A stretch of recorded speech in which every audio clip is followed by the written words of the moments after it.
Theresa Havel, and I'm a clinical psychologist. I'm Reverend Albert Serino. I'm a holistic minister practitioner for the Good Vibe Tribe Holistic Ministry. Hi, I'm Mark Callahan, and I'll be asking the questions. One of the things that we were just talking about, what you guys were talking about, was Reiki. I have no idea what that is. What is Reiki? What does that mean? Okay, so Reiki, to describe Reiki, it would be to say that, we all know we have a physical body. We all know we have, our organs and everything. But we don't usually take into consideration what Eastern traditions have known for some time. And that's that there is layers of our body that is beyond the physical body. You could call them subtle layers or energetic layers.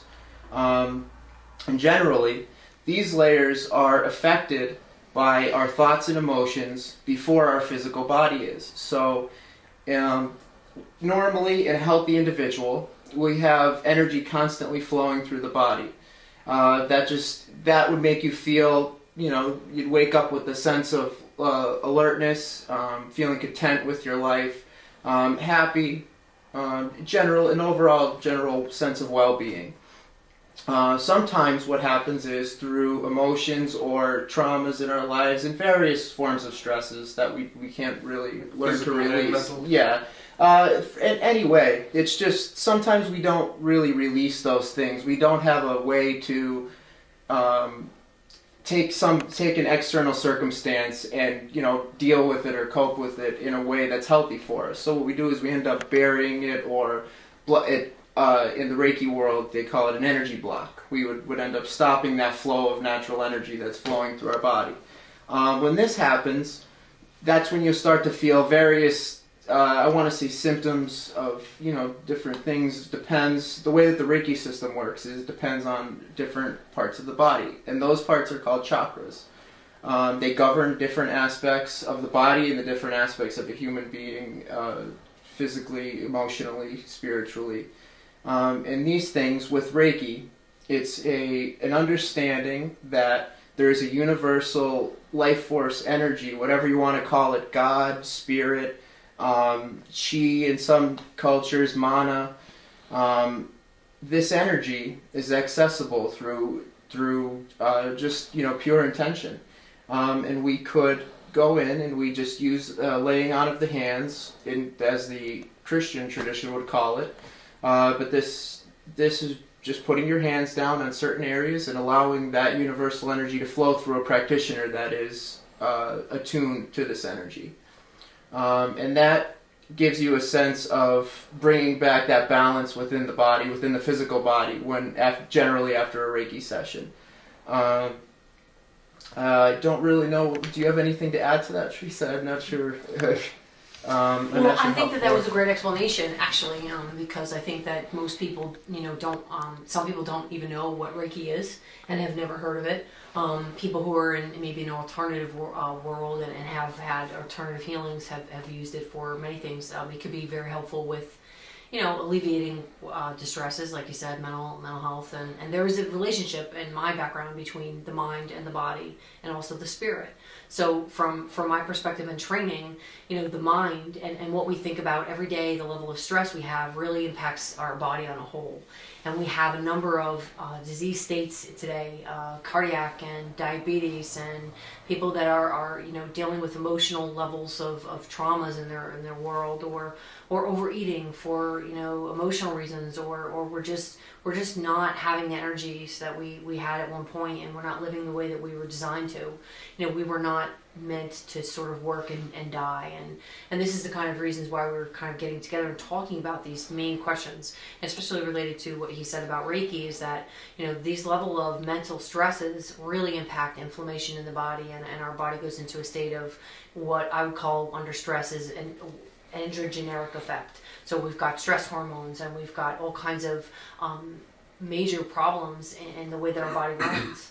So energy, can be utilized in the body to actually help alleviate some of that stress and to get the body flowing in different ways. It is an alternative holistic approach. And some people who've experienced it, I've had Reiki myself.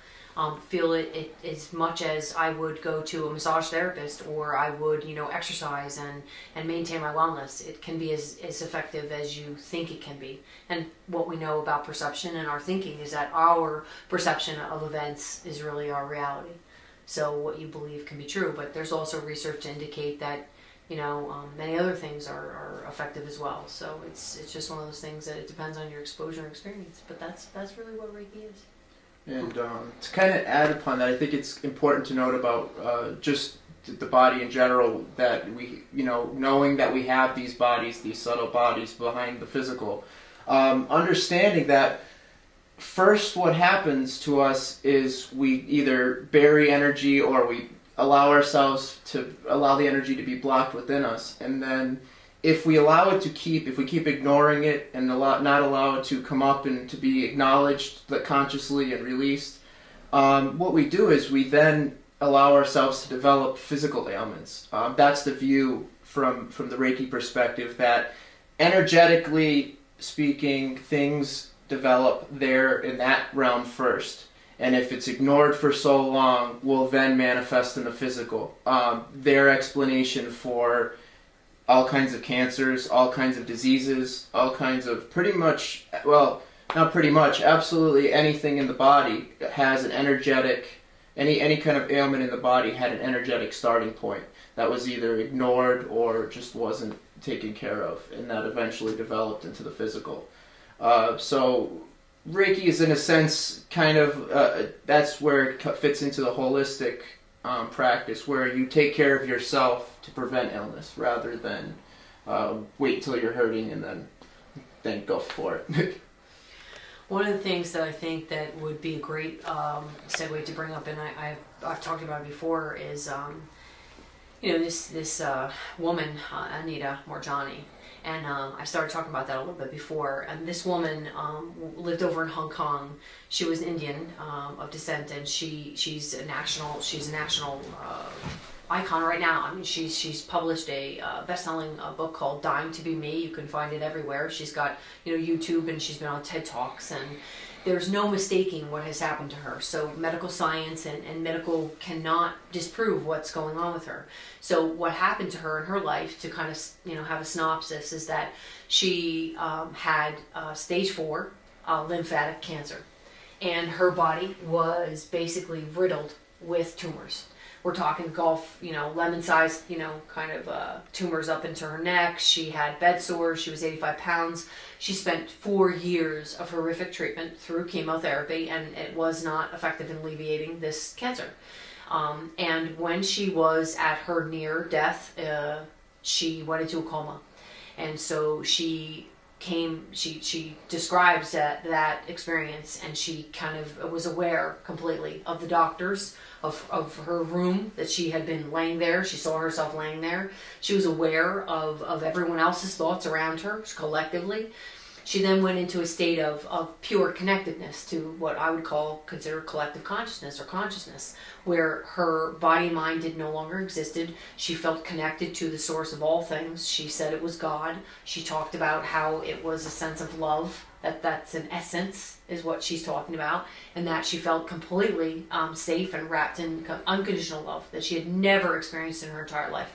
Then she says that her father, who had passed away, and her best friend that had passed away, sort of emerged in this essence form, and they kind of told her, you're not ready, it's not your time to go. And she suddenly began to become aware in that state that she actually had almost given herself cancer. She became aware that she had lived such a life of fear. She was afraid of what other people thought of her. She was afraid to do anything. She was very afraid. She lived a very fearful life. We are indoctrinated in fear in our society. We have a diet, steady diet of it every day, not only on the news, but with each other. I almost feel like we're so disconnected from each other because we fear like someone's going to hurt you, or we're so afraid of each other because of the level of media and other forms that really take us away from each other, and that there's something to be watched We can't trust each other. So she talks about this experience and said that, this basically, this inflammation and this whole process took her body as a toll. And this is sort of what you're talking about, Albert, is that this energy sort of, over time in the body emerges, this level of stress in her mind and her body and her soul all kind of combine into this level of cancer. No one in her family had a history. There's no biological explanation why she had cancer, really. So at this point, she basically knew that when she came back to her body, she would be healed. She talks about that experience. And it can be found on YouTube for more information, but she talks about the experience, and she came back to her body and she knew she would be healed. And within 5 days, I believe, like 70% of her tumors were sort of alleviated. And then within 5 weeks, she was discharged from the hospital.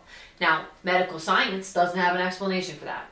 And these are the kind of experiences and the kind of miracles that are occurring more and more that we need to understand. What is going on here? What is the explanation to how this is occurring? And our paradigm right now and our paradigm in this world is not fitting what we know to be true.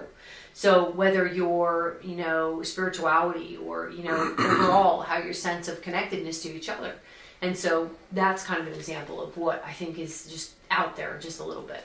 And I think that makes sense when you talk about like the current paradigm and things like that, because there's always like a pushback from the current frame of thinking absolutely to anything new. I mean, at one point in time, they actually thought that washing your hands before a new surgery would actually somehow damage the next patient, that you should actually go in with bloody instruments and tools from your last patient.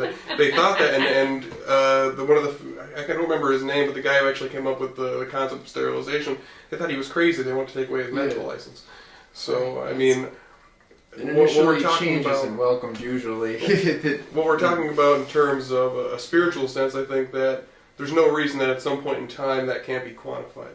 Right. And I think I touched on it before that a lot of people aren't going to accept those things until there is some sort of quantifiable measurement of it. Where they experience these things for themselves. Absolutely. And it doesn't sound crazy to think that the way that you think and the way that you act towards life, and sometimes the way that life acts towards you, could physically affect you. We know that's true. I mean, if you're stressed, you'll have high cortisol levels, et cetera, et cetera. So that makes total sense to me. Right. But how would you explain to a person who is 100% skeptical about these kind of things? How would you, in a scientific sense, explain it to them? Well, I think that you're actually answering some of those questions. So I would say, well, okay, let's look at history, and let's go back. And if we don't really examine where we've come from, we don't know where we're going.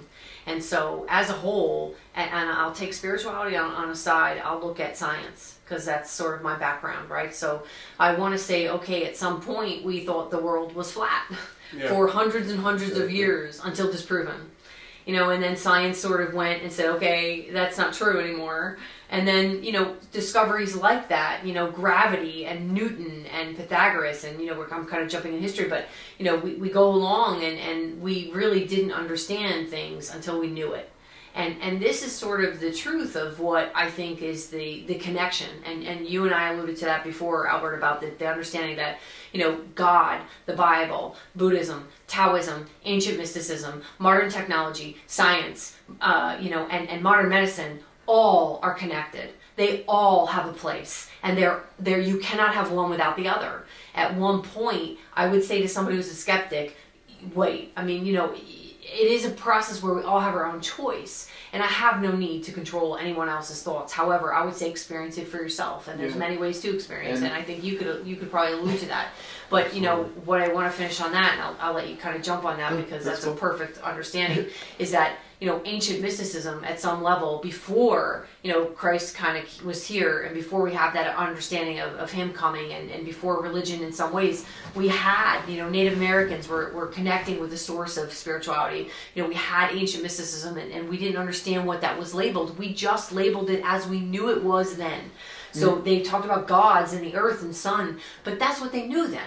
They didn't have a name for it. They just knew it was energy, maybe. They just knew that there was a connectedness between somewhere in the heavens and somewhere in earth. And that's sort of the way that things are now. And I think that we're going to find out eventually, as we merge in our future, that ancient mysticism was just as viable as, Christianity and Christ consciousness and where we are going with that in terms of modern technology, and that somehow man has sort of hijacked the divisiveness of those concepts and made us fight against each other, when really we are all connected and one and all have a place on this earth together. Absolutely. But experiencing it for yourself. Yeah, no, so experience is, in the ancient traditions, in the shamanic traditions, experience was, your measure of truth. It was, you go out and you do these things and you experience them for yourself, and then decide what's true for you. And whatever is working for you is your truth. It doesn't matter what tradition it comes from. It doesn't matter if you pull knowledge from multiple traditions and you just pull bits and pieces from each. Whatever works for you is your truth, is how they taught it. Now, as far as your question goes with, how would you relate, like how would you explain spirituality? How did that question go? What was your question? To a skeptic. Exactly? Yeah, to a skeptic. Like what would you say? You would say, I would say, I'll give you some of the tools that I have personally to look at the world, and I would give you some techniques to practice. And I would say, go out and practice them for yourself and see what kind of results you get, and experience the stuff for yourself. And I believe actually even Buddha said it. He said, don't follow me, don't believe what I say. Go out and do it for yourself and get your own experience. Because in all actuality, for us to be able to do some of these things that are more on the realms of what some would call magic or unproven physics, is that we need to be able to have the experience and believe down to our own core as individuals that this stuff is possible. And in order for that to happen, I think it's safe to say, we need our own experiences to do it. How we gain the experiences, that's where you go and you play around a little bit and you kind of look within yourself and try to find passions of your own and things that kind of guide you on a little journey. Find your own. I sort of overlooked it before when we were talking, but I actually did have one time I went to a psychiatrist when I was younger. Okay. Because I have obsessive compulsive disorder. And for people who are listening, that's not, you want to turn the lights off and on a bunch of times, even though it could manifest itself in that way. It's a lot more distressing and complex than that. And I went to a psychiatrist who typically they're on the medicinal side of things, and he asked me if I wanted to be on medicine. I said no. And he actually taught me to meditate to be able to deal with it. So I guess even as a skeptical person, I actually had these experiences already, and I just sort of pushed. I just didn't even think about it in that sense, because to me, it wasn't a spiritual thing that I was doing when I was meditating. It was like a physical thing that I was doing. I was able to calm myself and then control my own thought process. Yeah. And then I could, what took, several, maybe a half hour of me sitting there trying to get myself to that level, now something I could just do automatically. Yeah. So I guess I've definitely experienced it before, so I shouldn't say that I haven't. And maybe other people have as well. I mean, even praying or something like that, whatever I suppose helps you. I guess praying is a form of meditation. Yeah, it is. Like I said, I never thought of it as a spiritual thing. Mm-hmm. I just thought of it as, this makes total sense. Obviously, my thoughts are racing, because that's what happens when you have obsessive compulsive disorder. Your thoughts they feel like you're not in control of them. Well, I'm now calming myself down. I'm able to stop that process and put a log jam, I guess, in that flood of information going into my head. Yeah. Sometimes referred to as the monkey mind, where the mind just constantly moves and wanders. And meditation, that we're on the subject, its purpose is to learn to just calm the mind and be more of a receiver of information that's coming into you. Meditation doesn't have to be spiritual. It could be you could be doing an active meditation where you go for a run or you're playing a sport. And all that really is your attention, you're being mindful. I believe that's the term that's being used now in schools and stuff as they're starting to come around with that.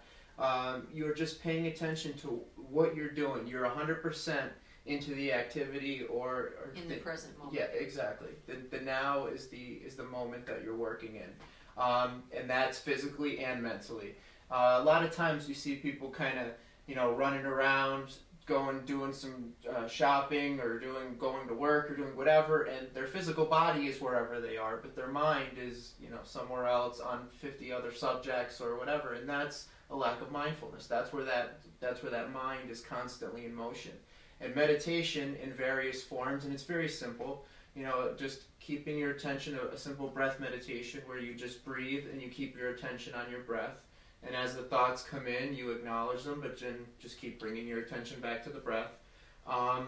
That's simple stuff that doesn't necessarily have to be for the purpose of spirituality, but it could help you throughout your day just to be a little happier. You know, that you're enjoying what you're actually doing and you're not constantly pushing for what the next thing that has to be done, because you're not really living if that's the case.